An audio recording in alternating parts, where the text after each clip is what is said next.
morning. So there you go, guys. Since we live in countryside, so as you can see, it's so foggy today. So I'll show you. So there you go.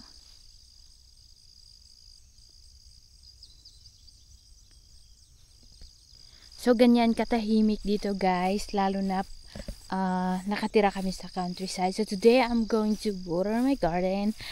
I think it's so dry and magha-harvest tayo ng mga gulay. And I'm going to harvest my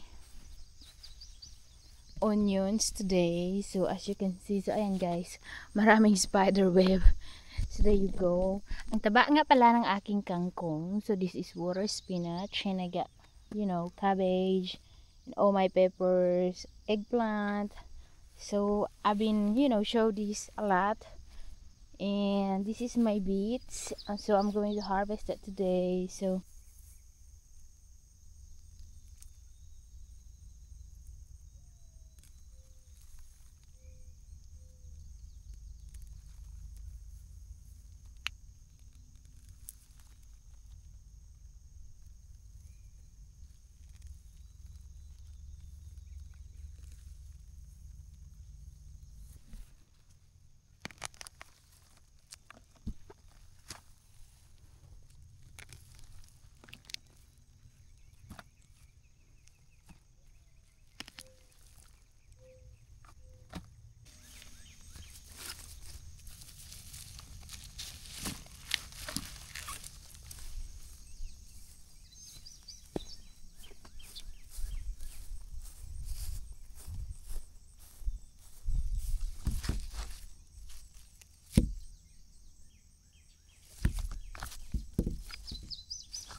ayan guys, I'm here to harvest my beet. So ito nga yung aking tinanim. So ayan, i-harvest ko siya today. So ayan, tignan natin kung may laman na siya.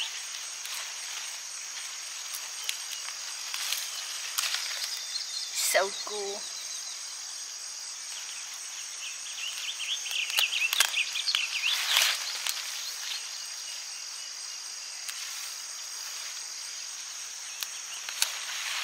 So ayan siya guys.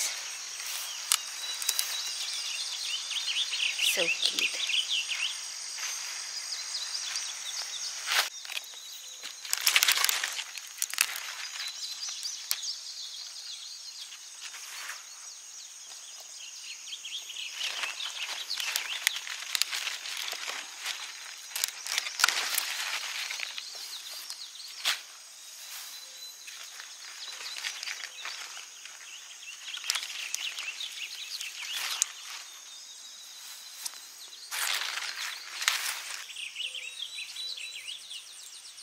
I plant them so close to each other, that's why.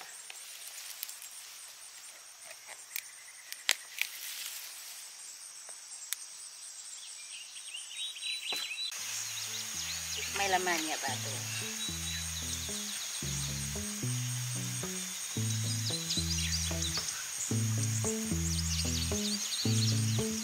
Yan guys!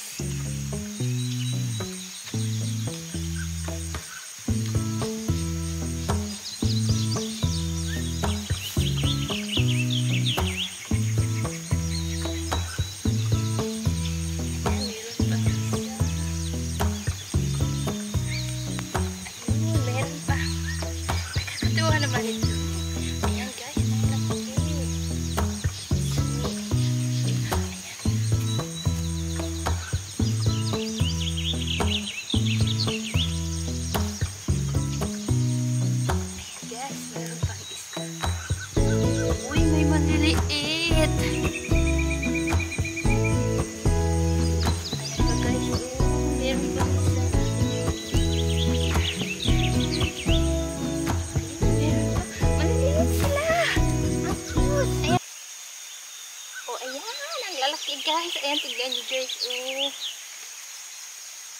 I love it. Ayan. Ang liliit pa lang ng iba. Nilagay ko sa dyan, guys.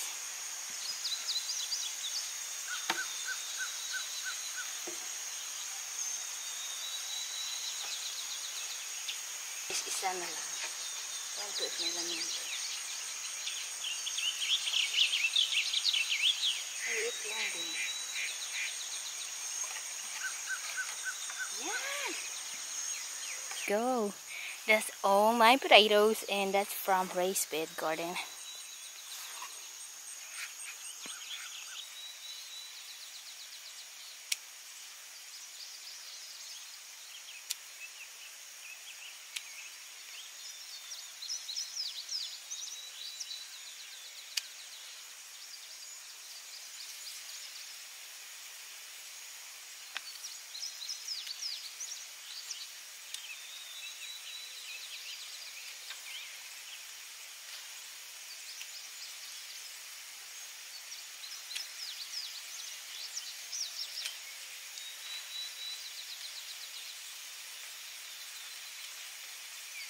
So I got more inside, so I need to go inside the fence to get this. So, ayan, as you can see, there you go.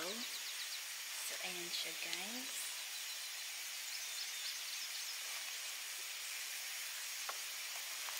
So, ayan, ilagay ko lang siya dyan.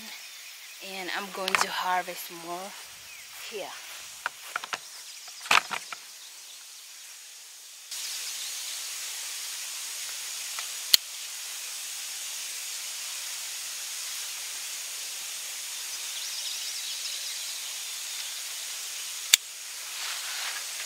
So, ayan. Tataba nila. Super malaki siya.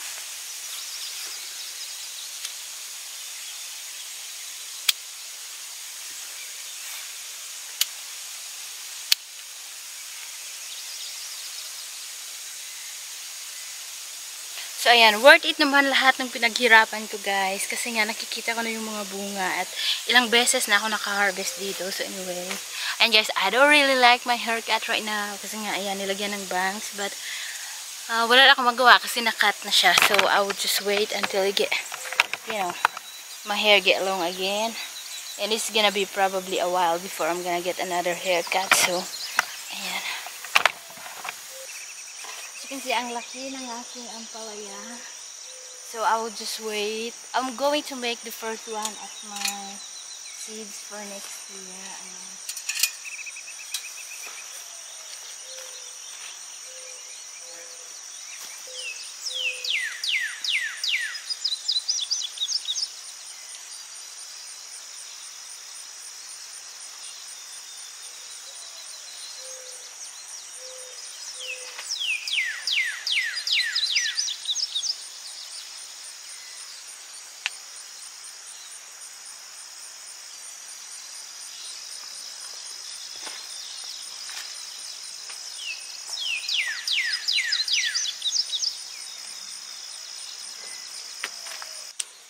Gawin nating torta.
Guys, ito yung munggo na nabili ko sa Asian store at tinanim ko siya. So, ayan. Madami na nga pala akong na-harvest but I did not yet cook it. It's still inside. So, I'm going to get that and i-add natin doon. Pwede na tayong gumawa ng gulay or I'm going to make some pandimunggo. Depende sa mood ko later, guys.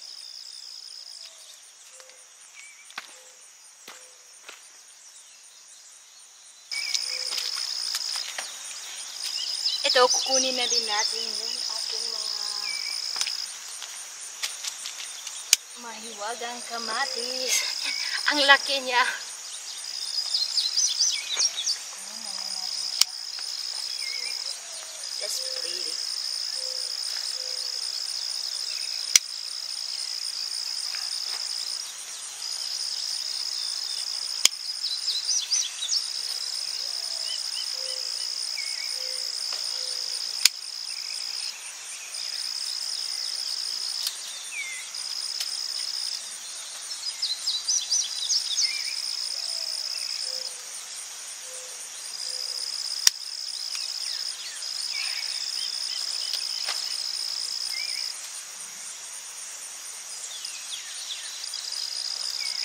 Grabe, napakabigat. Tingnan nyo naman. Eh.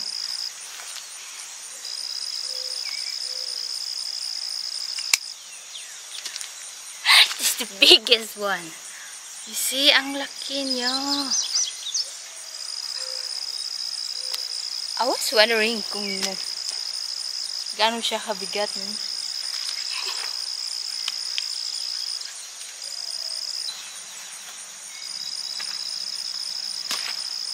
So I get some cucumber.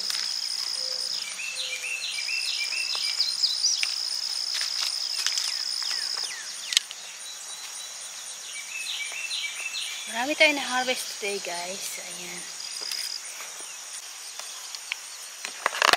So ayan, I got more cucumber in here. Kunin na lang natin.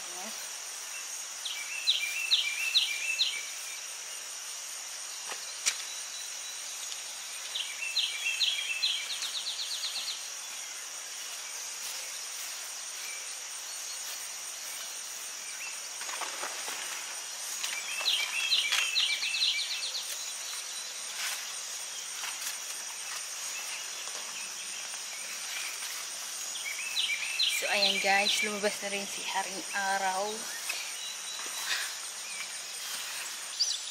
Guys, so this is all what I harvested. Napakarami as you can see. So nakakatuwa lang, 'di ba? Kasi makikita mo yung mga pinaghihirapan mo. And ang sarap sa pakiramdam bilang isang gardener. So ito yung makikita mong mga bunga. I still got a lot to come, but ito muna yung na-harvest ko. So I'm happy with the outcome of my onions. Kasi nga first time ko magtanim ng onions. Ito nga guys, ang dami-dami kong na-harvest din. I'm so happy nga. Kasi nakakatuwa lang, makikita mo yung mga pinaghirapan mo. So, ayun nga guys, my onions is not that big, but I'm happy sa outcome niya kasi nga at least kahit papaano, ayan, marami akong na-harvest from it. So, ayan, kinuha ko na lang siya guys. Ayan, hindi naman siya gaanong kalaki. And I got some of my beets. So, ayan. Hindi ko alam kung ano ang gagawin ko dyan, kung paano natin siya lutuin. And I got more carrots. So, ayan. Ipakita ko sa inyo. Ito. Ayan, guys. Ang dami talaga. So, ayan. So, diba? Nakakatuwa lang. Kasi, ang dami kong na-harvest na yung carrots may laman din siya kahit maliliit, kahit papaano, diba? So, at least next time I know what to do kasi nga I plant them so close. Pero natutuwa pa rin ako kasi may mga laman siya. So, I got two different variety of carrots. So, ayan, ito yung isa. Tapos, yung isang variety. Parang ganyan lang siya. So, ayan. Pero mukhang magkaparehas na kasi nga walang masyadong laman. This one is just long and ito, short lang siya. Kunti lang laman yung lupa na nilagyan ko dyan, guys. Oh. So, ayan. I got more carrots and that one. So, dyan ko na-harvest yung aking patata, so aking potato. And I got my onions right there. As you can see, I still got some from there. At ito naman yung aking carrots kanina. As you can see na pinakita ko nga sa inyo. So, ayan. I plant them so close. Yung aking broccoli, ayan. The broccoli is still, I plant them so late. Kaya hindi siya gaanong ka-pretty na, like ba o ganyan kalaki. Hindi siya. So, ayan. Pero, ayan, ayan siya. Maliliit lang. So, ayan. Yan yung aking cabbage right there. But, iwan ko muna siya dito itong aking onion. So, I might just, research how to store them for a long time. And ito naman, lutuin natin for dinner. Some of that. And ayan, I might make me some lunch with that talbos ng kalabasa. Last year, maliit lang yung garden ko last year. Nag-extend lang ako this year. So as you can see, the sun is already, come out. And naliligo na rin ako sa pawis. So I'm going to bring some of this inside and gawin natin, iiwan ko muna dyan yung aking mga onions. And I will put it, pala nag-harvest din ako ng mga green beans. At saka kumuha na din ako ng aking talbos ng kalabasa. So ayan, I get some tomato too. And ayan guys, di ko alam, baka magluto ako ng pansit since marami akong nakuhang carrots. And itong potato gamitin natin mamaya for dinner. I don't know what to do with that first kasi I like that on salad, but if it's like pickled, so mag-research tayo kung paano natin siyang gawin. Or pwede natin siyang lutuin sa oven. So that's it for today guys. Thank you so much for watching and see you on next one. Bye!